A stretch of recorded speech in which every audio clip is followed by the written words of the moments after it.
बसस्थानकामध्ये काही स्वच्छता दिसत नाही. जे तीर्थस्थान आहे देशातून भाविक येतात.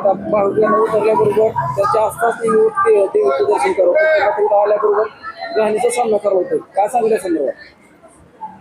श्री क्षेत्र तुळजापूर हे कुलस्वामिनी आई तुळजाभवानीचं गाव आहे. या गावामध्ये विविध राज्यातून भाविक लोक दर्शनासाठी येतात आणि जास्त करून कर्नाटक, आंध्र, तेलंगणा ह्या भागातील लोक हे बसनं या बस स्थानकामध्ये येतात. आज आपण लोकशाहीचा चौथा स्तंभ आहात. आपण स्वतः कॅमेरा घेऊन या बस स्थानकामध्ये फिरावं.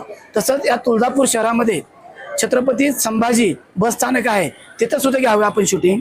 की ह्या घाणीच्या साम्राज्यामुळं येणाऱ्या भाविकांना खूप त्रास होत आहे आणि इथं जी व्यवस्था आहे, पिण्याच्या पाण्याची सोय नाही आणि संडास बाथरूमला पैसे आकारत होते.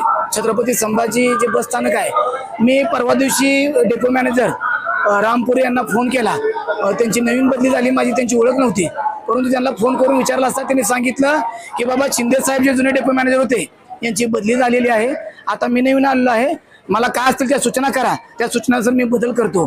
परंतु रामपुरे साहेब हे तीर्थक्षेत्राचं भाग आहे. येणारे भाविक हे तुळजापूर क्षेत्राला दर्शनासाठी येतात.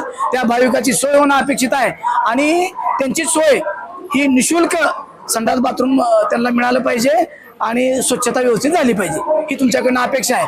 जर आपण येणाऱ्या भाविकांची सुखसुविधा नाही केली तर आपल्याला आमच्या आंदोलनाच्या समोर जावं लागेल. आम्ही तीव्र आंदोलन छेडू.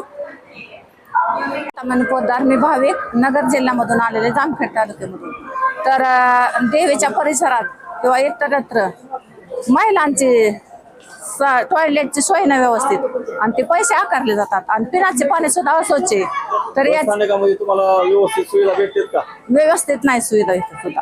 पाण्याची टंचाई आहे, पाणी नाही, पाणी विकत घ्यावं लागतं आणि म्हणजे अशी सुरक्षा नाही आम्हाला. तरी ह्याची काळजी घेण्याची गरज आहे.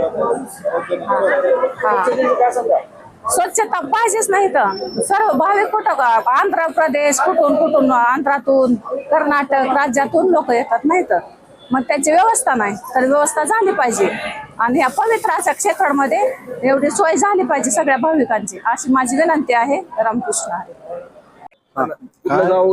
तुळजापूर. किरण माणिकराव यादव, तुळजापूर, काँग्रेस शहराध्यक्ष. ही तुळजापूर शहरात दोन्ही बसस्टँडला कॅमेरे बंद आहे. चोऱ्याचं प्रमाण वाढलेलं आहे.